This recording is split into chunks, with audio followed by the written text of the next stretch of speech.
برے کھانے کو کھا رہے ہیں، آخر یہ کون لوگ ہیں؟ حضرت جبرائیل علیہ السلام نے اللہ کے رسول صلی اللہ علیہ وسلم سے عرض کیا کہ یہ آپ کی امت کے وہ لوگ ہیں جو زنا کے اندر مبتلا رہتے ہیں، غلط کاری کے اندر مبتلا رہتے ہیں، کہ اپنی جائز بیویوں کو چھوڑ کر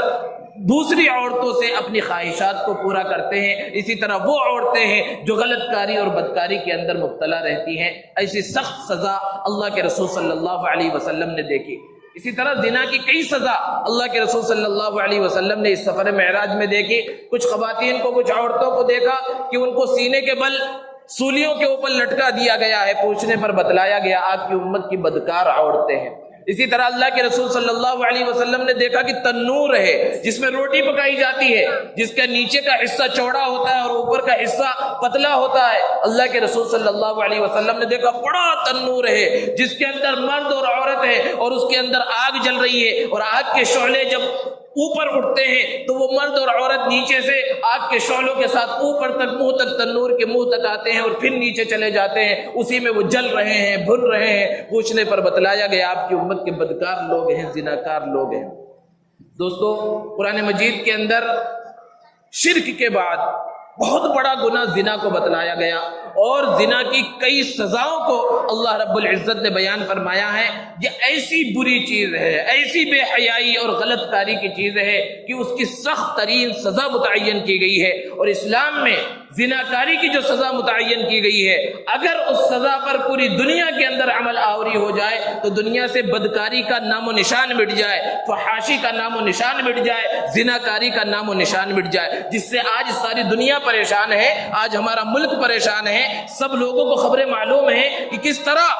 معصوم خواتین کے ساتھ، معصوم بچیوں کے ساتھ غلط کام کیا جا رہا ہے، ریپ کیا جا رہا ہے، اور آج پوری دنیا خاموش تماشائی بن کر دیکھ رہی ہے کہ ایک آصفہ کے ساتھ کس طرح کا سلوک کیا گیا اور کتنے لوگوں نے مل کر کس طرح اس کے اوپر ظلم ڈھایا۔ یہ سب کیوں ہو رہا ہے؟ اور جو ظالم ہیں، جو مجرم ہیں، انہیں بچانے کی کوشش کی جا رہی ہے دھرم کے نام پر، مذہب کے نام پر۔ یہ سب اس وقت اس وجہ سے ہو رہا ہے کہ وہ اسلامی پیغام کو چھوڑ دیا گیا ہے۔ آج تاریخ اس بات کی گواہ ہے کہ اگر ہمارا ملک ہندوستان اس رجم کی سزا کو اپنا لے جس رجم کو اللہ کے رسول صلی اللہ علیہ وسلم نے بیان کیا ہے، تو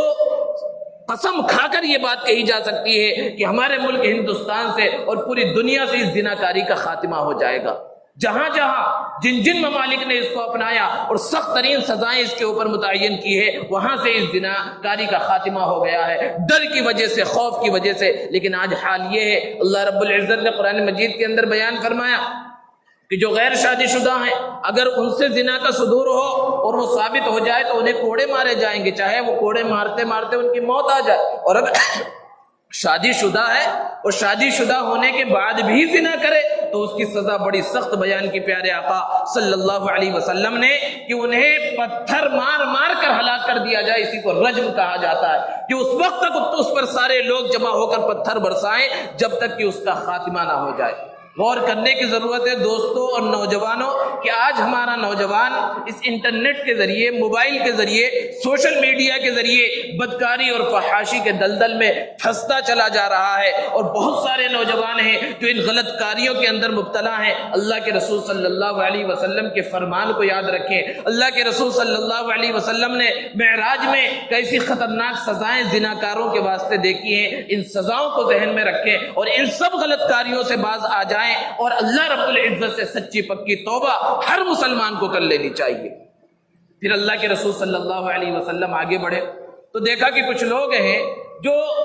آگ پڑی ہوئی ہے، شعلے پڑے ہوئے ہیں، کنکر پتھر پڑے ہوئے ہیں، اس کو کھا رہے ہیں۔ اللہ کے رسول صلی اللہ علیہ وسلم نے ارشاد فرمایا، جب پوچھا گیا، اللہ کے رسول صلی اللہ علیہ وسلم نے پوچھا تو حضرت جبرائیل نے فرمایا، آپ کی امت کے وہ لوگ ہیں جو زکوٰۃ ادا نہیں کرتے۔ جہاں نماز کو فرض کیا گیا وہیں زکوٰۃ کو فرض کیا گیا، اور تقریباً 82 مقامات ایسے ہیں کہ نماز کے ساتھ اللہ رب العزت نے زکوٰۃ کا حکم دیا ہے۔ اتنی خطرناک سزا ان کے واسطے بیان کی گئی کہ جہنم کے اندر جب انہیں ڈالا جائے گا تو جہنم میں پتھر کھانے کے لیے دیے جائیں گے، آگ کے شعلے انہیں کھانے کے واسطے دیے جائیں گے، انگارے انہیں کھانے کے واسطے دیے جائیں گے۔ کیوں؟ کیونکہ دنیا کے اندر اللہ نے جو انہیں مال دیا تھا، جو اللہ کا مال تھا، اس اللہ کے مال میں وہ اللہ کا حق ادا نہیں کرتے تھے، جسے زکوٰۃ کہا جاتا ہے۔ قرآن مجید میں اللہ رب العزت نے جہاں زکوٰۃ کا تذکرہ فرمایا اور وہاں پر اس کی وعید کو، زکوٰۃ نہ دینے والوں کی وعید کو بیان فرمایا تو ارشاد فرمایا الذین یکنزون الذهب والفضة ولا ينفقونها في سبیل اللہ فبشرهم بعذاب علیم، کہ وہ لوگ جو سونا اور چاندی جمع کر کے رکھ رہے ہیں اور اس میں اللہ کا حق ادا نہیں کرتے، تو ان کے دردناک عذاب کے بارے میں بتلا دیجئے۔ اور دردناک عذاب کب ہوگا؟ فرمایا یوم یحما علیہا فی نار جہنم فتقوی بها جباہہم وجنوبہم وظہورہم ھذا ما کنزتم لانفسکم فذوقوا ما کنتم تکنزون۔ یہ خطرناک سزا انہیں اس دن دی جائے گی جس دن ان کے سونا چاندی کو، ان کے خزانے کو جہنم کی آگ کے اندر پگھلایا جائے گا، تپایا جائے گا، اور پھر اس سے ان کی پیشانی کو داغا جائے گا اسی مال کے ذریعے جس کو انہوں نے دنیا کے اندر جمع کر کے رکھا تھا، ان کے پہلوؤں کو داغا جائے گا، ان کی پشت کو داغا جائے گا، اور یہ کہا جائے گا یہ وہی خزانہ ہے جس کو تم جمع کر رہے تھے۔ اب اپنے خزانے کا مزہ چکھو۔ مال کمانا، دولت کمانا حرام نہیں ہے، خزانہ جمع کرنا بھی حرام نہیں ہے۔ حرام وہ خزانہ ہے، حرام وہ سونا چاندی ہو جاتا ہے جس پر اللہ کا حق ادا نہ کیا گیا ہو۔ اللہ کا حق کیا ہے کہ اللہ نے جو چیز جتنا حق متعین کیا گیا ہے کہ اس کی زکوٰۃ نکالی جائے، وہ زکوٰۃ جب نہیں نکالی جاتی ہے تو ایسی خطرناک سزا کا انسان مستحق بن جاتا ہے۔ اس زکوٰۃ کی خطرناک سزا کو اللہ کے رسول صلی اللہ علیہ وسلم نے دیکھا اور آگے بڑھے تو دیکھا کہ کچھ لوگ ہیں جن کے ناخن تانبے کے ہیں، بڑے بڑے ناخن ہیں، اور اپنے ہی ناخنوں کے ذریعے، جو تانبے کے ناخن ہیں، اپنے چہرے کو نوچ رہے ہیں، اپنے بدن سے گوشت کو نوچ رہے ہیں۔ اللہ کے رسول صلی اللہ علیہ وسلم نے پوچھا جبرائیل یہ کون لوگ ہیں؟ حضرت جبرائیل علیہ السلام نے فرمایا آپ کی امت کے وہ لوگ ہیں جو لوگوں کا گوشت کھاتے تھے، یعنی لوگوں کی غیبت کرتے تھے۔ اور ایک روایت میں ہے کہ اللہ کے رسول صلی اللہ علیہ وسلم نے سفر معراج میں دیکھا کہ کچھ فرشتے ہیں جن کے ہاتھ میں بڑے بڑے چاقو ہیں، اور کچھ لوگ ہیں یہ فرشتے ان کے بدن کے گوشت کو کاٹتے ہیں اور پھر انہیں زبردستی کھلاتے ہیں۔ اللہ کے رسول صلی اللہ علیہ وسلم کے پوچھنے پر بتلایا گیا آپ کی امت کے غیبت کرنے والے لوگ ہیں۔ اس کو قرآن میں اللہ رب العزت نے بیان فرمایا ہے وَلَا يَغْتَبْ بَعْضُكُمْ بَعْضًا، کہ تم میں سے کوئی کسی کی غیبت نہ کرے۔ أَيُحِبُّ أَحَدُكُمْ أَن يَأْكُلَ لَحْمَ أَخِيهِ، کیا تم میں سے کوئی اس بات کو پسند کرتا ہے کہ اپنے بھائی کا گوشت کھائے؟ غیبت کرنا اپنے بھائی کے گوشت کھانے کی طرح ہے۔ اس کو قرآن مجید میں بیان کیا گیا ہے۔ جس طرح شراب پینا گناہ کبیرہ ہے، زنا کرنا گناہ کبیرہ ہے، اور دوسرے بڑے گناہ ہیں، اسی طرح غیبت کرنا بھی گناہ کبیرہ ہے، لیکن عام طور پر اسے گناہ ہی نہیں سمجھا جاتا، اور ہر طبقہ اس کے اندر ملوث ہے، کیا بڑا کیا چھوٹا، کیا پڑھا لکھا کیا جاہل، کیا جوان کیا بوڑھا، ہر کوئی اس بیماری کے اندر مبتلا ہے۔ جہاں چند لوگ جمع ہوئے وہاں تیسرے کی برائی ہونا شروع ہو جاتی ہے۔ غیبت کہتے ہی کسے ہیں کہ کسی ایسے شخص کی جو وہاں موجود نہ ہو، اس کی وہ برائی بیان کی جائے جو اس کے اندر موجود ہے، اور اگر اس کے اندر وہ برائی ہے ہی نہیں پھر اس کو بیان کیا جا رہا ہے تو پھر وہ تو تہمت ہے، بہتان ہے، وہ غیبت سے بھی بڑا گناہ ہے۔ اسی لیے حدیث میں کہا گیا الغیبت اشد من الزنا، غیبت کا گناہ زنا سے بھی بڑھ کر ہے۔ ابھی زنا کی سزا کو آپ نے سنا، لیکن غیبت کے بارے میں اللہ کے رسول صلی اللہ علیہ وسلم نے فرمایا کہ غیبت زنا سے بھی بڑھ کر ہے۔ کیوں؟ وجہ کیا ہے کہ اگر کوئی زناکاری کے اندر مبتلا ہو گیا، ہو سکتا ہے اللہ رب العزت کی جانب سے اسے توبہ کی توفیق ہو اور وہ معافی تلافی کر لے، لیکن غیبت کے اندر تو اسے گناہ ہی نہیں سمجھا جاتا جب تک جس کی غیبت کی گئی ہے اس سے معافی نہ مانگ لیا جائے، یہ حقوق العباد میں سے ہے، تب تک اسے معاف نہیں کیا جائے گا اللہ رب العزت کے دربار سے، ورنہ تو اللہ کی مرضی ہے، وہ جسے چاہے معاف کر دے، اس سے تو کوئی پوچھ نہیں سکتا، لیکن یہ قاعدہ ہے، یہ ضابطہ ہے، یہ اللہ رب العزت کا اصول ہے۔ تو اس غیبت سے اپنی مجالس کو بچانا بہت ضروری ہے، اور غیبت سے بچنے کا سب سے آسان طریقہ یہ ہے کہ ہم جس مجلس میں موجود ہو، 2 لوگ ہو، 3 لوگ ہو یا سینکڑوں لوگ ہو، ہم مجلس میں جو لوگ موجود ہیں صرف انہی کا تذکرہ کریں، دوسروں کا تذکرہ ہی نہ کریں، کیونکہ دوسروں کا تذکرہ کیا جاتا ہے، اچھائی سے آغاز کیا جاتا ہے، ارے بھائی فلاں کے اندر تو بہت خوبیاں ہیں، خوبیاں بیان کرتے کرتے ایک برائی بیان کر دی جاتی ہے، جتنی خوبیاں بیان کی گئی وہ سب پر پانی پھر گیا، اور یہ ایک برائی بیان کرنے کی وجہ سے غیبت کا گناہ ہو گیا، اور یہ اس گناہ کی وجہ سے جس کی غیبت کی جاتی ہے اس کے نام اعمال میں اضافہ ہوتا رہتا ہے، اور ان سب کے جو اس کے جو گناہ ہیں ان کے اوپر لادے جاتے ہیں، اس طرح جو ہے انسان خسارے کے اندر مبتلا ہو جاتا ہے۔ غرض یہ کہ یہ غیبت بہت بڑا گناہ ہے۔ اسی طرح اللہ کے رسول صلی اللہ علیہ وسلم اور آگے بڑھے تو دیکھا کہ کچھ لوگ ہیں جن کی زبان کو، جن کے جبڑوں کو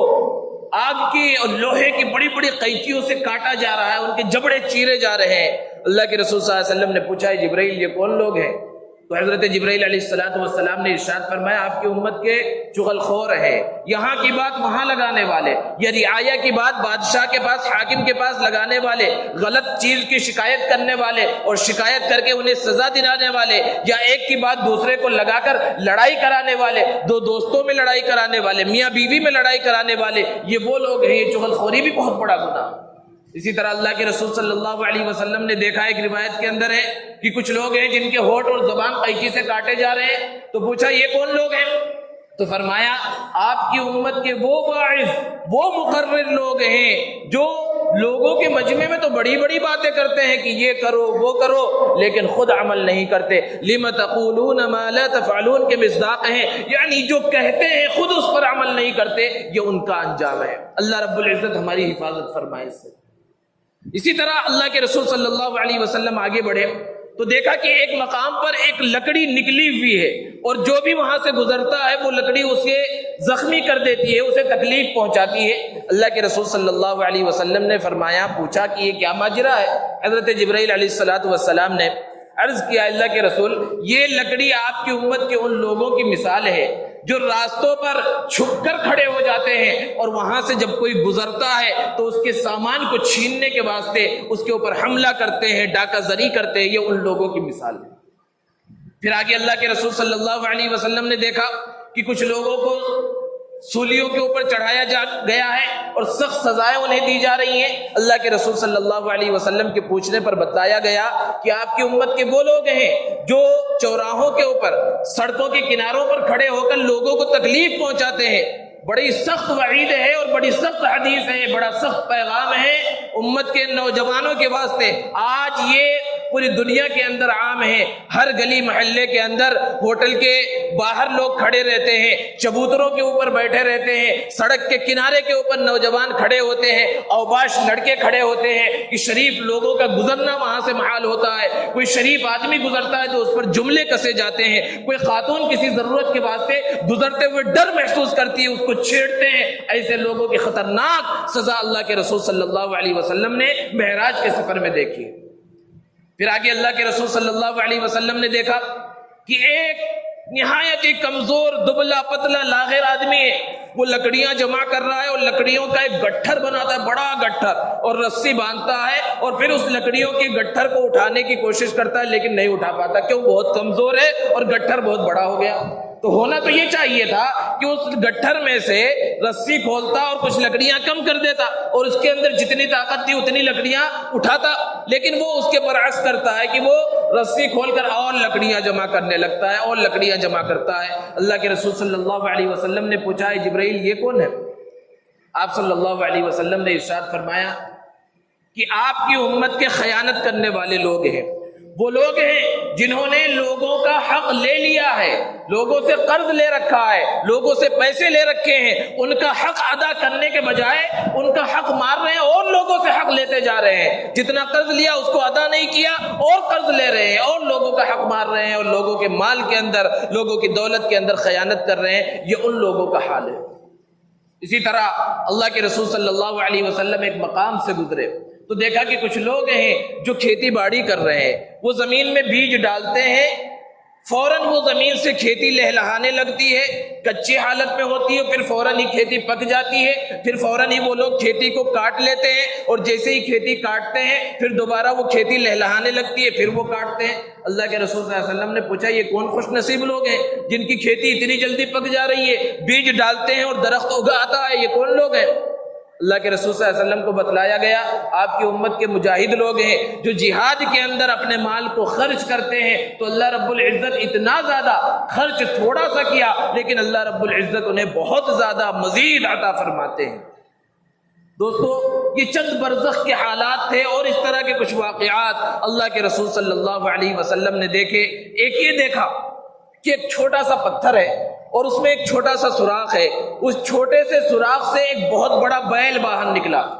اور جب بیل باہر نکل گیا تو پھر اس سوراخ میں داخل ہونے کی کوشش کر رہا ہے لیکن داخل نہیں ہو پا رہا ہے۔ اللہ کے رسول صلی اللہ علیہ وسلم نے پوچھا جبرائیل یہ کیا ماجرا ہے؟ حضرت جبرائیل علیہ السلام نے ارشاد فرمایا یہ آپ کی امت کے ان لوگوں کی مثال ہے جو بڑا بول بولتے ہیں، یعنی جتنی حیثیت نہیں اس سے بڑی بڑی باتیں کرتے، ہم یہ کر دیں گے، ہم وہ کر دیں گے، لیکن جب کام کا وقت آتا ہے تو کچھ نہیں کرتے، جس کو آج کی زبان میں اور ہماری زبان میں کہتے ہیں بہت پھینکتا ہے، پھینکنے والا، تو بہت پھینکنے والے ہیں، اپنی بڑائی جگہ جگہ پر بیان کرتے، کام نہیں ہے کچھ بھی۔ تو یہ ان لوگوں کی مثال ہے کہ بڑا بول دیتے اور بعد میں نہیں کر پاتے تو افسوس ہوتا ہے کہ کاش کہ ہم نے نہ بولا ہوتا۔ تو یہ مثال ہے کہ زبان سے جو بات نکل جاتی ہے وہ دوبارہ واپس نہیں ہو سکتی، اس لیے انسان کو ہمیشہ کچھ بھی بولنے سے پہلے اچھی طرح سوچ لینا چاہیے کہ وہ کیا بول رہا ہے، کیونکہ جو تیر کمان سے نکل جاتا ہے وہ تیر واپس نہیں آ سکتا۔ اسی مثال کو وہاں سمجھایا گیا کہ اس سوراخ سے بیل نکل تو گیا لیکن اس سوراخ کے اندر وہ دوبارہ داخل نہیں ہو پائے۔ اسی طرح سفر کرتے ہوئے اللہ کے رسول صلی اللہ علیہ وسلم بیت المقدس پہنچ جاتے ہیں، جس کو اللہ رب العزت نے قرآن میں بیان فرمایا الذی بارکنا حولہ، جس کے ارد گرد کے علاقے کو ہم نے بابرکت بنا دیا ہے۔ وہ پورا بابرکت علاقہ ہے، قرآن کہہ رہا ہے، قرآن سے زیادہ سچی بات کس کی ہو سکتی ہے؟ وہ پورا مقدس علاقہ ہے، بابرکت علاقہ ہے۔ اللہ کے رسول صلی اللہ علیہ وسلم براق کے ذریعے وہاں پہنچے اور اترے براق سے۔ بیت المقدس سے باہر ایک چھوٹی سی چٹان تھی، چٹان میں ایک سوراخ تھا۔ اللہ کے رسول صلی اللہ علیہ وسلم نے اس براق کو جو جنت سے لایا گیا تھا، جنت کی سواری تھی، اس سوراخ کے اندر باندھ دیا۔ کیوں باندھا؟ کیا وہ بھاگ جاتا؟ اگر اسے باندھا نہیں جاتا تو امت کو سبق دینا مقصود تھا۔ معراج کے واقعے کو بیان کرنے کا مقصد صرف یہ نہیں ہے کہ ایک کہانی کی طرح، ایک قصے کی طرح، ایک واقعے کی طرح واقعہ بیان کر دیا جائے اور سن لیا جائے اور پھر اس کے بعد چلے جائے۔ یہ تو بیان کرنے کا مقصد اس سے سبق لینا ہے، عبرت لینا ہے، اس کے اندر درس ہے، سبق ہے جو اللہ کے رسول صلی اللہ علیہ وسلم کے ایک ایک عمل سے ملا ہے اس امت کو۔ اللہ کے رسول صلی اللہ علیہ وسلم اس امت کو سمجھانا چاہتے تھے توکل کیا ہے، جو ہم سنتے ہیں کہ توکل ہونا چاہیے، بھروسہ اللہ کی ذات پر ہونا چاہیے۔ بھروسہ کسے کہتے ہیں؟ کہ پہلے سبب کو اختیار کیا جائے پھر اللہ پر بھروسہ کیا جائے۔ ایسا نہیں ہے کہ ہم گاڑی سے آئے اور یوں ہی تالا کھول کر آ گئے، لاک ڈالا ہی نہیں کہ بھائی اللہ پر بھروسہ ہے۔ اللہ پر بھروسہ اس کو نہیں بولتے۔ اللہ پر بھروسہ یہ ہے کہ ساری تدابیر اختیار کر لی جائے، لاک ڈال دیا جائے، حفاظت کا انتظام کر دیا جائے، اب پھر اللہ کے سپرد کیا جائے، اللہ پر بھروسہ کیا جائے۔ یہ سبق دیا ہے، یہ پیغام دیا ہے محمد عربی صلی اللہ علیہ وسلم نے معراج کے سفر میں۔ یہ وہ سوراخ تھا جس کے بارے میں روایتوں کے اندر ہے کہ انبیاء کرام علیہ السلام اسی سوراخ میں اپنی سواریوں کو باندھا کرتے تھے۔ ایک روایت کے اندر ہے کہ حضرت جبرائیل علیہ السلام نے اپنی انگلی کے ذریعے اس چٹان میں سوراخ کیا، جبکہ ایک روایت کے اندر ہے کہ وہ سوراخ موجود تھا، اللہ کے رسول صلی اللہ علیہ وسلم نے اس میں باندھ دیا۔ اب دو الگ الگ روایتیں ہو گئی، دونوں میں محدثین نے تطبیق یہ دی ہے کہ سوراخ تو پہلے سے موجود تھا، انبیاء کے زمانے میں موجود تھا، انبیاء اس میں اپنی سواریوں کو باندھتے تھے، لیکن چونکہ ایک لمبا زمانہ گزر گیا تھا اس لیے مٹی وغیرہ کے ذریعے وہ سوراخ بند ہو گیا تھا، تو اسی سوراخ کو حضرت جبرائیل علیہ السلام نے اپنی انگلی کے ذریعے دوبارہ کھول دیا اور اللہ کے رسول صلی اللہ علیہ وسلم نے اس کے اندر اپنے براق کو باندھ دیا۔ پھر اس کے بعد مسجد اقصی کے اندر اللہ کے رسول صلی اللہ علیہ وسلم حضرت جبرائیل کے ساتھ تشریف لے گئے، وہاں سارے انبیاء کرام علیہ السلام آپ کے استقبال کے لیے موجود تھے، حضرت آدم سے لے کر حضرت عیسیٰ علی نبینا علیہ السلام تک سب کے سب انبیاء کرام اللہ کے رسول صلی اللہ علیہ وسلم کے استقبال کے لیے موجود تھے۔ روایتوں کے اندر ہے کہ وہاں اقامت ہو رہی تھی، نماز بالکل کھڑے ہونے جا رہی تھی، اللہ کے رسول صلی اللہ علیہ وسلم نماز پڑھانے کے واسطے آگے بڑھے ہیں، اور 1,24,000 انبیاء کرام علیہ والسلام نے اللہ کے رسول صلی اللہ علیہ وسلم کی اقتداء کے اندر نماز پڑھی ہے۔ اسی لیے حضور اکرم صلی اللہ علیہ وسلم کو امام الانبیاء، امام المرسلین کہا جاتا ہے، کہ سارے نبیوں اور سارے رسولوں کے امام ہیں۔ جو مقام اور جو مرتبہ اللہ نے محمد عربی صلی اللہ علیہ وسلم کو دیا وہ کسی کو نہیں دیا۔ یہ معراج کے واقعے کو بیان کرنے کا مقصد یہی ہے کہ اللہ کے رسول صلی اللہ علیہ وسلم کی عظمت، اللہ کے رسول صلی اللہ علیہ وسلم کی شان، آپ کی رفعت ہمارے دلوں کے اندر بیٹھے، اللہ کے رسول صلی اللہ علیہ وسلم کے مقام و مرتبے کو ہم پہچانیں۔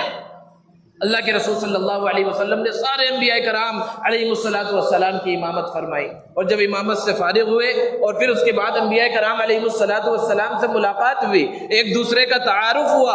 اور وہاں پر بعض انبیاء کرام علیہ السلام کا احادیث مبارکہ کے اندر تذکرہ ہے کہ انہوں نے اللہ رب العزت کی حمد و ثنا بیان کی اس مجلس کے اندر۔ سب سے پہلے حضرت ابراہیم علیہ السلام نے اللہ کی حمد بیان کی اور ارشاد فرمایا، پاک ہے وہ ذات جس نے مجھے آگ کے اندر صحیح سالم رکھا، اور اس طرح کی اپنی خصوصیات بیان کی اور اللہ کی تعریف بیان کی۔ پھر اس کے بعد حضرت داؤد علیہ السلام نے بھی اپنی خصوصیات کو بیان فرمایا کہ پاک ہے وہ ذات جس نے میرے ہاتھ میں لوہے کو نرم کر دیا۔ اسی طرح حضرت سلیمان علیہ السلام نے اللہ رب العزت کی حمد و ثنا بیان کی کہ پاک ہے وہ ذات جس نے مجھے ایسی بادشاہت عطا کی کہ مجھ سے پہلے کسی کو ایسی بادشاہت نہیں دی گئی، میرے بعد کسی کو ایسی بادشاہت نہیں دی جائے گی۔ پھر حضرت موسیٰ علیہ السلام نے اللہ رب العزت کی تعریف کی کہ پاک ہے وہ ذات جس نے مجھ سے کلام کیا، مجھے کلیم اللہ بنایا۔ حضرت عیسیٰ علیہ السلام نے اللہ رب العزت کی حمد و ثنا بیان کی کہ پاک ہے وہ ذات جس نے مجھے بغیر باپ کے پیدا کیا، مجھے زندہ زمین سے آسمان کے اوپر اٹھا لیا۔ سب نے ایک کے بعد ایک اللہ کے رسول صلی اللہ علیہ وسلم کے سامنے اللہ رب العزت کی حمد و ثنا بیان کی۔ آخر میں محمد عربی صلی اللہ علیہ وسلم نے جن کے لیے وہ مجلس سجائی گئی تھی، اللہ کے رسول صلی اللہ علیہ وسلم نے ان انداز میں، ان الفاظ کے اندر اللہ رب العزت کی حمد و ثنا بیان کی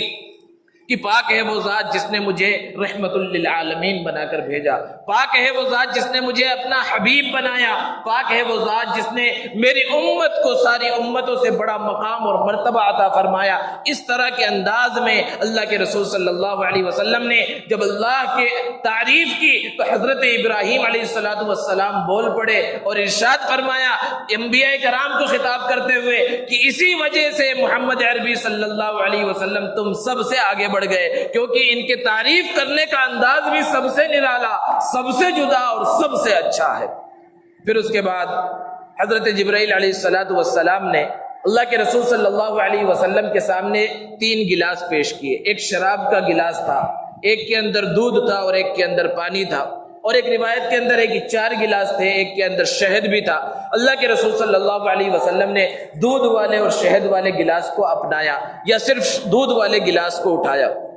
حضرت جبرائیل علیہ السلام نے ارشاد فرمایا آپ نے فطرت کو اختیار کیا، اگر آپ شراب کو اٹھاتے تو آپ کی امت گمراہ ہو جاتی، آپ پانی کو اٹھاتے تو آپ کی امت غرق ہو جاتی، گمراہ ہو جاتی، آپ نے فطرت کو اختیار کیا ہے۔ یہاں تک کا یہ جو سفر ہے یہ عظیم سفر اسرا کہلاتا ہے، جس کو قرآن مجید میں اللہ رب العزت نے بیان کیا۔ یہ ایک مرحلہ ہے سفر کا، اور پھر یہاں سے دوسرا مرحلہ شروع ہوتا ہے جسے معراج کہتے ہیں، اور یہ آسمانوں کا سفر ہے، جنت جہنم کا سفر ہے، پھر عرش معلی کا سفر ہے، سدرۃ المنتہا کا سفر ہے۔ اور اس سفر کے اندر بعض روایتوں سے پتہ چلتا ہے کہ اسی براق کے ذریعے سفر کیا گیا، لیکن جبکہ بعض دوسری روایتوں سے پتہ چلتا ہے کہ جنت کی ایک سیڑھی لائی گئی، اور سیڑھی کو عربی کے اندر معراج کہا جاتا ہے، اسی لیے اس پورے واقعے کا نام ہی معراج پڑ گیا۔ اور کس انداز میں وہ سفر ہوا وہ اللہ کے رسول جانتے ہیں، اللہ رب العزت جانتا ہے۔ اب اس سیڑھی کے ذریعے اللہ کے رسول صلی اللہ علیہ وسلم سب سے پہلے آسمان پر پہنچے۔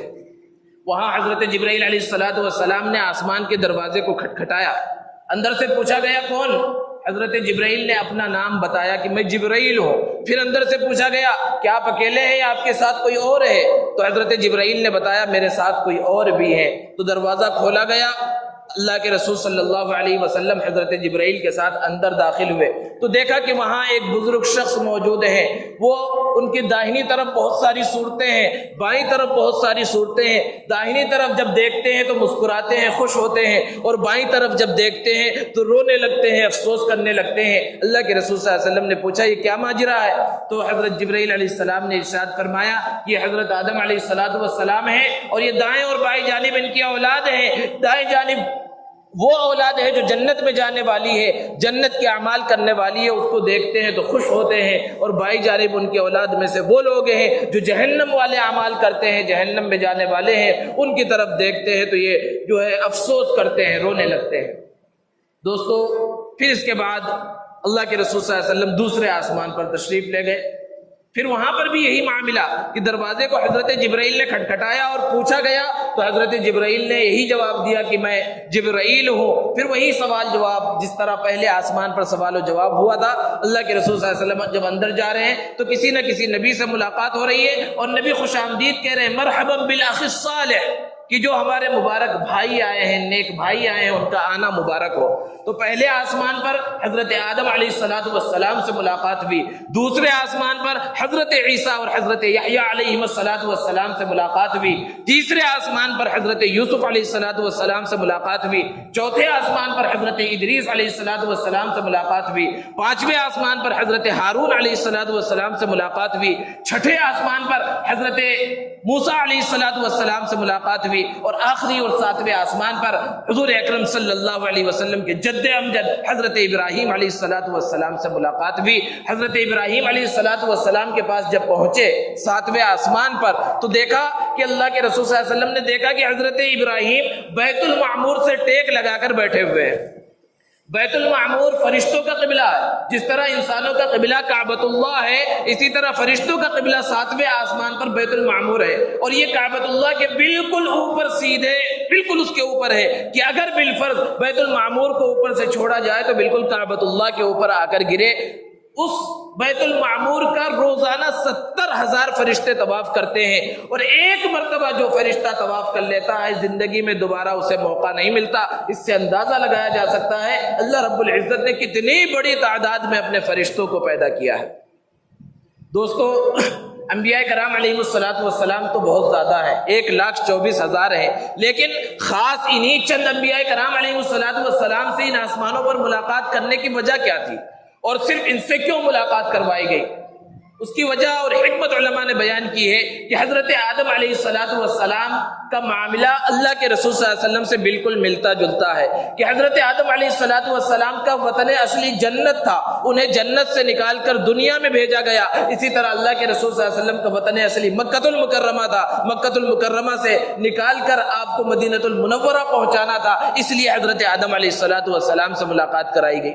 اور حضرت عیسیٰ اور حضرت یحییٰ علیہ السلام سے ملاقات کرانے کی حکمت یہ بیان کی گئی کہ حضرت عیسیٰ علیہ السلام کے اور حضرت یحییٰ علیہ السلام کے یہودی سخت دشمن تھے، جس طرح اللہ کے رسول صلی اللہ علیہ وسلم کے بھی یہودی بہت زیادہ سخت دشمن تھے. اس کے اندر یہ حکمت بیان کی گئی ہے. پھر حضرت یوسف علیہ السلام سے ملاقات کرائی گئی، اور حضرت یوسف کی تو پوری زندگی حضور اکرم صلی اللہ علیہ وسلم کی مبارک زندگی سے ملتی جلتی ہے کہ حضرت یوسف کو ان کے اپنوں نے تکلیف پہنچائی، بھائیوں نے ان کے ساتھ دھوکہ کیا، ساری زندگی دھوکہ کرتے رہے، اور آخر میں جب پتہ چلا اور سامنے آئے ان کی غلطیاں ظاہر ہوئی تو اس وقت حضرت یوسف علیہ السلام نے اپنے بھائیوں کو ان کے ظلم کے باوجود معاف کر دیا اور کہا لا تثریب علیکم اليوم، آج تم پر کوئی پکڑ نہیں ہے، جاؤ تم سب آزاد ہو. بالکل یہی معاملہ اللہ کے رسول صلی اللہ علیہ وسلم کے ساتھ پیش آیا کہ جب دین کا پیغام آپ نے دنیا کے سامنے رکھا تو آپ کے اپنے ہی دشمن ہو گئے، آپ کے خاندان والے، آپ کے رشتہ دار ہی آپ کے دشمن ہو گئے، آپ کو گھر سے، آپ کے علاقے سے، آپ کے وطن سے نکلنے پر مجبور ہونا پڑا. اور پھر ایک موقع وہ آیا جیسا موقع حضرت یوسف کو آیا تھا کہ ان کے بھائی مجرم بن کر سامنے موجود ہیں. فتح مکہ کے موقع پر یہ وہی کفار مکہ، وہی ظالم لوگ اللہ کے رسول صلی اللہ علیہ وسلم کے سامنے موجود ہیں، اور اللہ کے رسول رسول صلی اللہ علیہ وسلم کے ہاتھوں میں طاقت ہے، چاہے تو انہیں قتل کا حکم دے دے، ان کی گردنیں اڑانے کا حکم دے دے، لیکن ہو بہو وہی الفاظ استعمال کیے جو الفاظ حضرت یوسف علیہ السلام نے استعمال کیے تھے کہ اذهبوا انتم الطلقاء لا تثریب علیکم اليوم، آج تمہارے اوپر کوئی پکڑ نہیں، بلکہ یہاں تک کہا اللہ کے رسول صلی اللہ علیہ وسلم نے آج میں تم سے وہی کہتا ہوں جو میرے بھائی یوسف نے اپنے بھائیوں سے کہا تھا، لا تثریب علیکم اليوم۔ تو یہ حکمت حضرت یوسف علیہ السلام سے ملاقات کی، اور اس واقعے کو جب اللہ کے رسول صلی اللہ علیہ وسلم نے بیان کیا معراج کے واقعے کو، بعد میں واپس آ کر تو حضرت یوسف کی ایک اور خصوصیت بھی بیان کی کہ میں نے حضرت یوسف علیہ السلام کے حسن و جمال کو دیکھا، اور ایسا حسن اللہ رب العزت نے انہیں عطا کیا ہے، مثال سے اللہ کے رسول صلی اللہ علیہ وسلم نے سمجھایا کہ جیسے کہ جب چاند نکل جاتا ہے، چاند کا جو حسن ہے تو ستاروں کی جو خوبصورتی ہے، ستاروں کی جو روشنی ہے چاند کے سامنے ماند پڑ جاتی ہے، بالکل اس طرح کا حسن اللہ رب العزت نے حضرت یوسف علیہ السلام کو عطا کیا ہے۔ حضرت ادریس سے بھی ملاقات ہوئی، حضرت ادریس علیہ السلام سے ملاقات کے اندر حکمت یہ ہے کہ جیسا کہ آپ بارہا سنتے ہیں کہ اس امت کو سب سے پہلا حکم دیا گیا وہ علم کا ہے، پڑھنے پڑھانے سیکھنے سکھانے سے متعلق ہے۔ تو حضرت ادریس علیہ السلام نے اس دنیا میں سب سے پہلے قلم ایجاد کیا، قلم سے لکھنے کا آغاز حضرت ادریس علیہ السلام نے کیا ہے، اس لیے علم کے ساتھ مناسبت ہے، اس لیے ان سے ملاقات کرائی گئی۔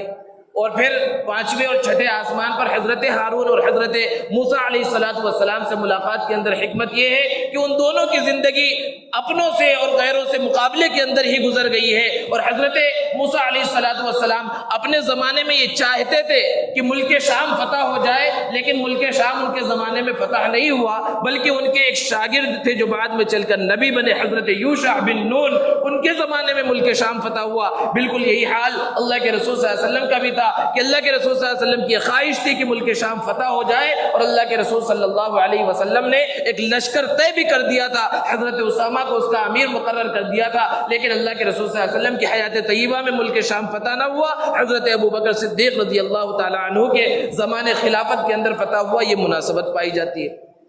اسی طرح حضرت ابراہیم علیہ السلام سے ملاقات میں حکمت تو یہ ہے کہ وہ ان کے جد امجد ہے، اس خاندان سے اللہ کے رسول صلی اللہ علیہ وسلم تعلق رکھتے ہیں۔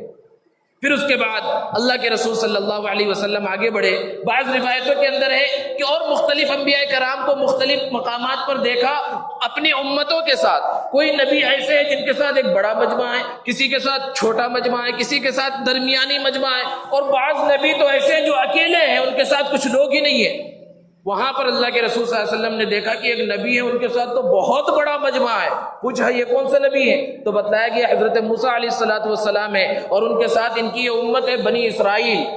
حضرت موسیٰ علیہ السلام کی جو قوم تھی بنی اسرائیل، بڑی قوم تھی، حضرت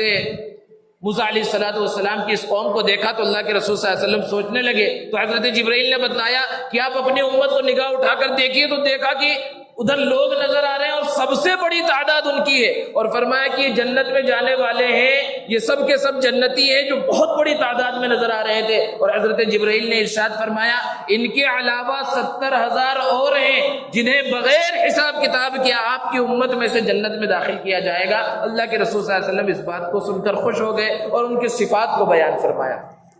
پھر اس کے بعد آگے بڑھے اور جنت کا معائنہ کیا اللہ کے رسول صلی اللہ علیہ وسلم نے، پھر جہنم کو بھی دیکھا۔ جنت میں جب گئے، جنت کی نعمتوں کو اللہ کے رسول صلی اللہ علیہ وسلم نے دیکھا، جنت کیوں دکھلائی گئی اور جہنم کیوں دکھلائی گئی، اس بات کو اس دنیا کے بتلانے کے واسطے اور اس امت کو بتلانے کے واسطے کہ اس بات پر یقین کر لو، یہ جنت اور جہنم کے بارے میں جو باتیں کہی جا رہی ہیں یہ فرضی باتیں نہیں ہیں، یہ یقینی باتیں ہیں۔ جنت موجود ہے، جہنم موجود ہے، وہاں کسی نہ کسی کو جانا ہے، یا تو جنت میں جانا ہے یا جہنم میں جانا ہے۔ اپنی دنیا کے اندر اس آخرت کی، اس جنت کے لیے تیاری کر لو، اس یقین کو بتلانے کے واسطے، یقین پیدا کرنے کے واسطے۔ اللہ کے رسول صلی اللہ علیہ وسلم نے جنت میں ایک طرف سے بہت ٹھنڈی ہوا اور اچھی خوشبو محسوس کی، پوچھا کہ یہ کہاں سے آ رہی ہے؟ تو حضرت جبرائیل علیہ السلام نے بتایا کہ یہ فرعون کے خادمہ کے محل سے یہ خوشبو آ رہی ہے۔ فرعون کے خادمہ کا واقعہ بڑا عجیب و غریب ہے، بڑا درد انگیز ہے کہ حضرت موسیٰ علیہ السلام پر اس نے ایمان قبول کر لیا تھا، ایک اللہ کے معبود ہونے کا اقرار کر لیا تھا۔ فرعون خود اپنے آپ کو رب کہتا تھا کہ میں سب سے بڑا رب ہوں، انا ربکم الاعلی، لیکن چپکے سے اس نے اسلام قبول کر لیا تھا۔ فرعون کی بیٹی کے سر میں کنگھی کر رہی تھی وہ خادمہ، اتفاق سے کنگھی گر گئی تو بسم اللہ کہہ کر اٹھایا کہ اللہ کے نام سے، ہر کام کو اللہ کے نام سے شروع کرنا چاہیے۔ تو اس کو بڑا تعجب ہوا کہ یہ تم کس کا نام لے رہی ہو، یہ کون اللہ ہے، کون معبود ہے؟ معبود تو میرا باپ ہے، فرعون ہے۔ تو اس وقت اس خادمہ نے کہا نہیں، میرا معبود اور تمہارا معبود اور سب کا معبود تو اللہ ہے، جس نے اس کائنات کو پیدا کیا، جس نے ہمیں اور تم کو پیدا کیا، سب کو پیدا کیا، معبود تو وہ ہے۔ تو فرعون کی بیٹی نے کہا کہ میں اپنے والد سے بتلا دوں گی، اور اس نے جا کر فرعون کو بتلا دیا۔ جب فرعون کو پتا چلا کہ اس نے حضرت موسیٰ علیہ السلام کے مذہب کو قبول کر لیا ہے، تو وہاں پر ایک بڑی آگ جلائی گئی اور اس کے اندر تانبے کو پگھلایا گیا، اور جب وہ کھولنے لگا تو اس خادمہ کو قریب میں لایا گیا، اور اس کے معصوم چھوٹے چھوٹے دودھ پینے کی عمر کے بچے تھے، ان بچوں کو لایا گیا۔ ایک ایک بچے کو یہ کہہ کر ڈالا جاتا کہ تو اس ایمان کو چھوڑ دے، موسیٰ کے مذہب کو چھوڑ دے، ہم تجھے اور تیرے بچوں کو چھوڑ دیں گے۔ اس خادمہ کی نظروں کے سامنے ایک ایک بچے کو اس کھولتے ہوئے تانبے کے اندر جو پگھل رہا ہے، سوچا جا سکتا ہے کہ وہ اس کے اندر جب کسی انسان کو، کسی معصوم بچے کو ڈالا جائے تو کیا حال ہوگا۔ اس خادمہ کی نظروں کے سامنے اس کے معصوم بچوں کو ایک ایک کہہ کر ڈال دیا گیا، لیکن وہ خاتون استقامت کا پہاڑ تھی، بچوں کو اس طرح قربان ہوتا دیکھ لیا لیکن ایمان سے نہ پھری، اور آخر میں اس کو بھی ڈال دیا گیا۔ تو اللہ رب العزت نے اتنا بڑا انعام مقرر کیا کہ معراج کے سفر میں پیارے آقا صلی اللہ علیہ وسلم نے اس خاتون کے محل سے ٹھنڈی ٹھنڈی ہوائیں اور بھینی بھینی خوشبوئیں محسوس کی۔ اللہ کے رسول صلی اللہ علیہ وسلم نے جہنم کو دیکھا۔ لوگ کہتے ہیں بھئی جہنم دکھلانے کی کیا ضرورت تھی؟ تو جہنم کو دکھلانا یہ کوئی اللہ کے رسول صلی اللہ علیہ وسلم کی شان میں گستاخی نہیں ہے۔ جیسے کہ کسی ملک کا صدر یا کوئی بڑا وزیر یا کوئی بڑا پولیس انسپکٹر جیل کا معائنہ کرنے کے واسطے جائے تو اس کی بے عزتی تصور نہیں کی جاتی، وہ اپنے ملک کی ایک چیز کو دیکھنے کے واسطے گیا ہے کہ وہاں کے انتظامات کیسے ہیں، وہاں کس طرح کا معاملہ کیا جاتا ہے۔ بالکل اسی طرح اللہ کے رسول صلی اللہ علیہ وسلم کو جہنم کو دکھلایا گیا۔ پھر اس کے بعد سدرۃ المنتہا پر پہنچ گئے۔ منتہا کے معنی آخری حصہ، اور سدرہ کہتے ہیں بیری کے درخت کو۔ وہاں پر ایک درخت، بیری کا درخت، جہاں پر اس کے پتوں کی خوبصورتی کو اللہ کے رسول صلی اللہ علیہ وسلم نے بیان کیا، اور وہ ایسا مقام ہے کہ نیچے سے جو کچھ جاتا ہے وہاں پر رک جاتا ہے، اور پھر اوپر سے جو کچھ آتا ہے وہاں پر رک جاتا ہے، وہاں ادلا بدلی ہوتی ہے، نیچے سے اعمال وہاں جاتے ہیں اور پھر اس کے بعد وہاں سے پھر اوپر جاتے ہیں، اور اوپر سے اللہ کے جو احکامات آتے ہیں وہ وہاں پر رکتے ہیں۔ تو پھر اس کے بعد اللہ کے رسول صلی اللہ علیہ وسلم اور آگے بڑھے۔ حضرت جبرائیل علیہ السلام وہیں رک گئے۔ اللہ کے رسول صلی اللہ علیہ وسلم نے کہا چلیے آگے بڑھیے، تو حضرت جبرائیل علیہ السلام نے ارشاد فرمایا کہ یہ میری آخری منزل ہے اور منتہا ہے، اگر میں اس سے ایک قدم بھی آگے بڑھاؤں گا تو میں جل کر راکھ ہو جاؤں گا۔ اسی کو کہا گیا کہ شب معراج میں ختم الرسل کا مرتبہ دیکھو، جہاں کوئی نہیں پہنچا وہاں تک آپ جاتے ہیں۔ حضرت جبرائیل علیہ السلام کا ساتھ مکہ المکرمہ سے سدرۃ المنتہا تک رہا۔ اب پھر وہاں سے اللہ کے رسول صلی اللہ علیہ وسلم تنہا روانہ ہو رہے ہیں۔ ایک سواری لائی گئی جس کو رفرف کہا جاتا ہے، اس تخت پر اللہ کے رسول صلی اللہ علیہ وسلم بیٹھے ہیں، اور وہ تخت اوپر اٹھنا شروع ہوا اور عرش معلیٰ تک اللہ کے رسول صلی اللہ علیہ وسلم پہنچ گئے، اللہ کے دربار میں پہنچ گئے۔ اور کیا باتیں ہوئی اللہ کے رسول صلی اللہ علیہ وسلم کی، اللہ تبارک و تعالیٰ سے وہ اللہ جانتا ہے، اللہ کے رسول صلی اللہ علیہ وسلم جانتے ہیں۔ اللہ تبارک و تعالیٰ نے کچھ تحفے دیے حضور اکرم صلی اللہ علیہ وسلم کو اس امت کے واسطے۔ سب سے پہلا تحفہ نماز کا تحفہ۔ اتنی اہم عبادت ہے نماز کہ ساری عبادتیں دنیا میں دی گئی، اسی زمین پر احکامات کو نازل کیا گیا، لیکن نماز کے واسطے اتنا اہتمام کیا گیا، اللہ کے رسول صلی اللہ علیہ وسلم کو خود عرش پر بلا لیا، اور پھر وہاں پر اللہ کے رسول صلی اللہ علیہ وسلم کو 50 نمازیں دی گئی، اور سورہ بقرہ کی آخری آیتیں دی گئی جس میں دعا کرنا سکھلایا گیا کہ ربنا لا تؤاخذنا ان نسینا او اخطأنا ربنا ولا تحمل علینا اصرا كما حملته على الذین من قبلنا۔ یہ دعا کرنے کا طریقہ سکھلایا گیا آخر تک، اور اسی طرح ایک تیسرا تحفہ اللہ کے رسول صلی اللہ علیہ وسلم کو اس امت محمدیہ کے لیے دیا گیا کہ آپ کی امت میں سے جو شخص بھی شرک سے بچ کر چلا گیا، جس کا انتقال کلمہ طیبہ لا الہ الا اللہ پر ہو گیا، وہ ایک نہ ایک دن ضرور جنت میں داخل ہوگا۔ اسی طرح ایک تحفہ اور دیا گیا، اس امت کی خصوصیت ہے کہ آپ کی امت میں سے کوئی شخص کسی نیکی کا ارادہ کر لے تو نیکی کا ارادہ کر لے گا، اس کے نام اعمال میں ایک نیکی لکھ دی جائے گی، اور جب نیکی کرے گا تو پھر 10 نیکیاں لکھی جائیں گی۔ اور اگر آپ کی امت میں سے کوئی شخص برائی کا ارادہ کرے، گناہ کا ارادہ کرے، تو نام اعمال میں گناہ نہیں لکھا جائے گا، اور اگر گناہ کر لے تو صرف ایک گناہ لکھا جائے گا۔ یہ بھی خصوصیت ہے اس امت محمدیہ کی جو اللہ رب العزت نے عطا فرمائی۔ 50 نمازوں کا تحفہ لے کر جس طرح اللہ کے رسول صلی اللہ علیہ وسلم گئے تھے، اسی راستے سے اب واپسی ہو رہی ہے۔ 7ویں آسمان پر حضرت ابراہیم علیہ السلام سے پھر ملاقات بھی، پوچھا کیا تحفہ ملا ہے، بتلایا تو حضرت ابراہیم علیہ السلام نے اور کوئی بات نہیں کہی۔ پھر جب 6ٹھے آسمان پر پہنچے، حضرت موسیٰ علیہ السلام سے ملاقات ہوئی، خیر خیریت ہوئی، اور پوچھا کیا تحفہ ملا ہے آپ کو آپ کی امت کے واسطے۔ اللہ کے رسول صلی اللہ علیہ وسلم نے بتلایا کہ 50 نمازوں کا تحفہ ملا ہے۔ حضرت موسیٰ علیہ السلام بڑے تجربے کار تھے، فرمایا کہ مجھے اپنی امت کا بڑا تجربہ ہے، آپ کی امت یہ 50 نمازوں کے حکم کو پورا نہیں کر سکے گی، آپ دوبارہ اللہ کے دربار میں جائیے اور اس میں کچھ تخفیف کرا لیجیے۔ اللہ کے رسول صلی اللہ علیہ وسلم نے حضرت موسیٰ علیہ السلام کے اس مشورے کو قبول کیا اور واپس تشریف لے گئے، اور اللہ رب العزت کے دربار میں اس درخواست کو رکھا کہ نمازوں کی تعداد کچھ کم کر دی جائے۔ اللہ رب العزت کی طرف سے ارشاد ہوا لا تبدیل لکلمات اللہ، اللہ کی بات بدلتی نہیں ہے، اللہ کا جو فیصلہ ہو جاتا ہے وہ بدلتا نہیں ہے۔ اب حکم ہوا تھا، فیصلہ ہو گیا تھا 50 کا، لیکن اب کمی کی جا رہی ہے، 5 متعین کیا جا رہا ہے، لیکن ثواب تمہیں 50 کا ہی ملے گا۔ اب کس انداز میں تخفیف ہوئی، روایتیں مختلف ہیں۔ بعض روایتوں سے پتہ چلتا ہے کہ 10 نمازیں 4 مرتبہ کم کی گئی، اور پھر 5ویں مرتبہ جب گئے تو 5 نماز کم کی گئی، 45 نمازیں کم کر دی گئی۔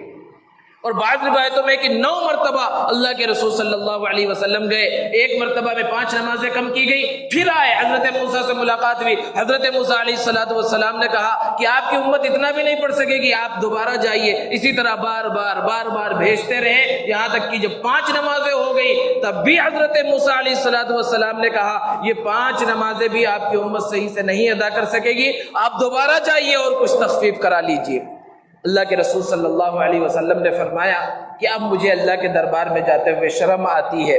دوستو، حضرت موسیٰ علیہ السلام نے جو باتیں بتلائی تھی آج وہ سچ نظر آ رہی ہے کہ یہ امت جو اللہ کے رسول صلی اللہ علیہ وسلم سے محبت کا دعویٰ کرتی ہے، اور اللہ کے رسول صلی اللہ علیہ وسلم نے جس عبادت کے بارے میں فرمایا کہ میری آنکھوں کی ٹھنڈک نماز ہے، سب سے اہم عبادت نماز ہے، وہ اس نماز سے مسجد کے آس پاس رہتے ہوئے کتنی غافل ہے۔ مسجد سے مؤذن پکار رہا ہوتا ہے آؤ کامیابی کی طرف، آؤ کامیابی کی طرف، آؤ نماز کی طرف، آؤ نماز کی طرف، لیکن ہمیں کامیابی کاروبار میں نظر آتی ہے، تجارت میں نظر آتی ہے، دوستوں کے ساتھ گپ شپ کرنے میں کامیابی نظر آتی ہے، اور اللہ کا یہ منادی پکار کر تھک جاتا ہے، لیکن یہ مسلمان مسجد کی طرف رخ نہیں کرتا۔ بہرحال اللہ کے رسول صلی اللہ علیہ وسلم اب واپس تشریف لے کر آ گئے، اور معراج کا یہ سفر مکمل ہوا۔ جب صبح ہوئی، اللہ کے رسول صلی اللہ علیہ وسلم نے کفار مکہ کے سامنے اس واقعے کو رکھا۔ ابو جہل اور دوسرے لوگ موجود تھے، بتلایا انہیں کہ میں نے راتوں رات بیت المقدس تک کا سفر کیا ہے، پھر آسمانوں کا سفر کیا ہے۔ سارے لوگ مذاق اڑانے لگے اور کہنے لگے کہ اچھا آپ نے بیت المقدس کا سفر کیا، اور وہ جانتے تھے اللہ کے رسول صلی اللہ علیہ وسلم کے بارے میں کہ اللہ کے رسول صلی اللہ علیہ وسلم اب سے پہلے کبھی بیت المقدس تشریف نہیں لے گئے، اور وہاں بہت سے لوگ تھے جنہوں نے بیت المقدس دیکھ رکھا تھا۔ اب انہوں نے پوچھنا شروع کیا اچھا یہ بتاؤ بیت المقدس کے دروازے کتنے ہیں، ستون کتنے ہیں، کھڑکیاں کتنی ہیں۔ دوستو، ہم کہیں گھومنے کے لیے جاتے ہیں کسی مسجد میں یا کسی عمارت کو دیکھنے کے واسطے، تو ہم بہت غور سے سب چیزیں دیکھتے ہیں، لیکن خاص طور پہ ہم اس کے دروازے نہیں گنتے، یہ کھڑکیاں نہیں گنتے۔ یہ فطرت میں نہیں ہے کہ انسان سب چیزیں گن کر آئے، حالانکہ دیکھ رکھا ہوتا ہے، لیکن معجزے میں معجزہ، معراج تو خود معجزہ تھا، پھر معجزاتی طور پر اللہ کے رسول صلی اللہ علیہ وسلم کے سامنے وہ پوری مسجد اقصیٰ لا کر رکھ دی گئی، اور اللہ کے رسول صلی اللہ علیہ وسلم وہاں کے دروازے اور کھڑکیاں دیکھ کر ان سب کو یہ باتیں بتلانے لگے۔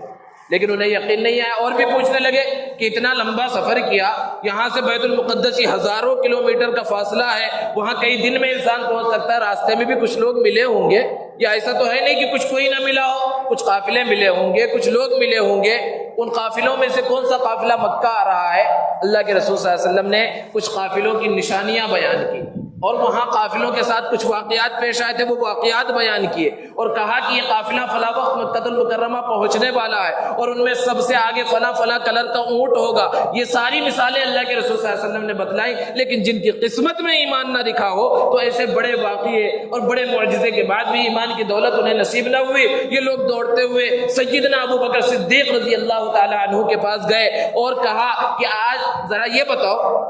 کہ اگر کوئی شخص یہ دعویٰ کرے کہ اس نے راتوں رات یہاں سے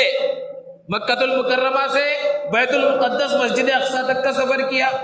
تو کیا تم اس بات پر یقین کر لو کہ حضرت ابو بکر نے کہا نہیں، یہ تو ہو ہی نہیں سکتا کہ راتوں رات کوئی وہاں جائے اور وہاں سے واپس آ جائے۔ تو لوگوں نے کہا اچھا یہی نہیں بلکہ آسمانوں تک کا بھی سفر کر لیا، جنت جہنم کا سفر کر لیا، عرش کا بھی سفر کر لیا، کوئی یہ بات کہے تم مان سکتے ہو؟ انہوں نے کہا نہیں۔ تو یہ لوگ تو بڑے خوش ہوئے کہ اب تو سب سے خاص ساتھی ہیں جو انکار کر رہے ہیں۔ تو پوچھا کہ تمہارے جو دوست ہیں محمد صلی اللہ علیہ وسلم وہ یہ دعویٰ کر رہے ہیں۔ سیدنا ابو بکر صدیق رضی اللہ تعالی عنہ نے فوراً کہا کہ تب تو یہ بات سچ ہے، وہ اس سے بھی بڑی بات کہہ دے تب تو میں بھی اس کو ماننے کے لیے تیار ہوں۔ یہی موقع ہے کہ سیدنا ابو بکر صدیق رضی اللہ تعالی عنہ کو صدیق کا خطاب ملا کہ سچائی کی تاکید کرنے والے اور اللہ کے رسول صلی اللہ علیہ وسلم کی تصدیق کرنے والے اور تصدیق میں سب سے آگے بڑھ جانے والے، یہ مقام اور مرتبہ سیدنا ابو بکر صدیق رضی اللہ تعالی عنہ کو ملا۔ دوستو، اس معراج کے سفر میں ہمارے لیے بہت سارے پیغامات ہیں، اور سب سے بڑا پیغام کہ آج جو امت محمدیہ کا حال ہے، پوری دنیا میں جو مسلمانوں کا حال ہے کہ مسلمان ہر جگہ تکلیف میں ہے، ہر جگہ پریشانی میں ہے، ہر جگہ ذلیل ہو رہا ہے۔ اللہ کے رسول صلی اللہ علیہ وسلم کے حالات ابھی بیان کیے گئے کہ معراج کے سفر سے پہلے اللہ کے رسول صلی اللہ علیہ وسلم کا حال کیا تھا کہ ایک کے بعد ایک غم اللہ کے رسول صلی اللہ علیہ وسلم کے پاس آئے، اور اللہ کے رسول صلی اللہ علیہ وسلم کو تکالیف پہنچائی گئی، آپ کو پریشانیاں پیش آئیں، لیکن اللہ کے رسول صلی اللہ علیہ وسلم ثابت قدم رہے تو کتنا بڑا مقام و مرتبہ ملا کہ عرش اعلیٰ پر اللہ رب العزت نے بلا لیا۔ اس کے اندر امت کو یہ سبق ہے کہ چاہے جتنے حالات خراب ہو جائے، برے حالات پیش آ جائیں، انسان کو ہمت نہیں ہارنا ہے، ثابت قدم رہنا ہے۔ اللہ رب العزت کی طرف سے آزمائشیں آ سکتی ہیں، ہو سکتا ہے پریشانیاں آئیں، لیکن انجام اس کا اچھا ہوگا، اللہ رب العزت کی طرف سے فیصلے اچھے ہوں گے۔ ضرورت اس بات کی ہے کہ ہم اللہ رب العزت کے پیغام کی طرف، اللہ رب العزت کے احکام کی طرف، نبی کریم صلی اللہ علیہ وسلم کے طریقے کی طرف لوٹیں، اللہ کے رسول صلی اللہ علیہ وسلم کے فرامین کو اپنائیں، اللہ کے رسول صلی اللہ علیہ وسلم کے فرمان پر عمل کریں، تو پھر ہماری زندگیوں کے اندر انشاءاللہ اللہ کی ذات سے امید ہے کہ سدھار پیدا ہوگا، اور پوری دنیا کے اندر جو مسلمان پریشان نظر آ رہے ہیں، یہ پریشانیاں اس کے جہاں بہت سارے اسباب ہیں، ایک سبب یہ بھی ہے کہ ہمیں جو ذمہ داری دی گئی تھی اور ہم کو جو کرنا چاہیے تھا، مسلمانوں کو جو کرنا چاہیے تھا، جس انداز میں زندگی گزارنی چاہیے تھی اس انداز میں زندگی نہیں گزار رہے ہیں۔ اس لیے اگر ہم پھر اسی طریقے پر لوٹ جائیں جس طریقے پر صحابہ زندگی گزارتے تھے، خیر القرون کے لوگ زندگی گزارتے تھے، تو اللہ رب العزت کی ذات سے امید ہے کہ پھر ہماری زندگیاں بھی سدھر جائیں گی اور دنیا کے حالات بھی سدھر جائیں گے، اور مسلمانوں کی جو ذلت ہے وہ عظمت اور عزت کے اندر بدل جائے گی۔ بس اسی بات پر اپنی بات کو ختم کرتا ہوں اس دعا کے ساتھ کہ اللہ تبارک و تعالی ہمیں معراج کے سفر سے جو پیغام ملے ہیں اس پیغام کو قبول کرنے کی توفیق عطا فرمائے، اور معراج کا جو سب سے بڑا تحفہ ہے نماز، جو اہم العبادت ہے، سب سے اہم عبادت ہے، اس عبادت کو اپنی زندگیوں کے اندر 100% اپنانے کی اور 5 وقتہ نمازوں کے ادا کرنے کی توفیق عطا فرمائے۔ وآخر دعوانا الحمدللہ رب العالمین۔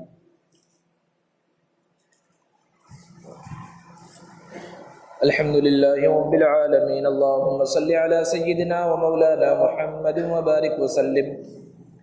يا الله يا رحمن يا رحيم يا ذا الجلال والإكرام يا أحد الصمد الذي لم يلد ولم يولد ولم يكن له كفوا أحد اللهم يا أول الأولين ويا آخر الآخرين ظلمنا أنفسنا وإن لم تغفر لنا وترحمنا لنكونن من الخاسرين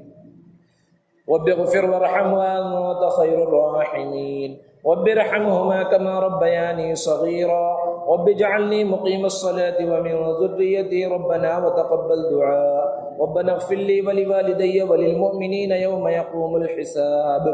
یا رب العالمین ہمارے گناہوں کو معاف فرما، یا الہ العالمین ہماری خطاؤں کو معاف فرما، یا رب العالمین ہمارے صغیرہ کبیرہ جانے میں انجانے میں جو بھی گناہ ہو گئے محض اپنے فضل و کرم سے معاف فرما۔ یا رب العالمین امت مسلمہ پر رحم فرما، جہاں بھی مسلمان پریشان حال ہیں ان کی پریشانیوں کو دور فرما۔ یا رب العالمین جو مقروض ہیں ان کے قرضوں کی ادائیگی کے اسباب مہیا فرما، جو بیمار ہیں انہیں شفائے کاملہ دائمہ عاجلہ مستمرہ عطا فرما۔ یا رب العالمین جو اس دنیا سے رخصت ہو گئے ان کی مغفرت فرما۔ یا رب العالمین مولانا محمد سالم قاسمی صاحب کی مغفرت فرما۔ یا رب العالمین ہم سب کا خاتمہ اپنے اپنے وقت پر ایمان پر فرما۔ یا رب العالمین موت سے پہلے موت کی صحیح تیاری کرنے کی توفیق عطا فرما۔ یا رب العالمین عذاب قبر سے حفاظت فرما، محشر کی رسوائیوں سے حفاظت فرما، جہنم کے عذاب سے حفاظت فرما، جنت الفردوس میں داخلہ عطا فرما۔ یا رب العالمین جنت الفردوس میں لے جانے والے اعمال کرنے کی توفیق عطا فرما۔ یا رب العالمین اعمال جہنم سے حفاظت فرما۔ یا رب العالمین حوض کوثر پر حضور اکرم صلی اللہ علیہ وسلم کے دست مبارک سے جام کوثر عطا فرما۔ یا رب العالمین حضور اکرم صلی اللہ علیہ وسلم کی شفاعت عطا فرما۔ یا رب العالمین ملک میں امن و امان قائم فرما، فتنہ اور فساد سے حفاظت فرما۔ یا رب العالمین ظالموں کے ظلم سے امت مسلمہ کے ایک ایک فرد کی حفاظت فرما، شریروں کی شرارت سے حفاظت فرما، فتینوں کے فتنے سے حفاظت فرما، ظالموں کے ظلم سے حفاظت فرما، فسادیوں کے فساد سے حفاظت فرما۔ یا رب العالمین جن لوگوں نے دعاؤں کے لیے کہا ہے یا لکھا ہے یا ان کا ہمارے اوپر حق ہے یا وہ ہم سے متوقع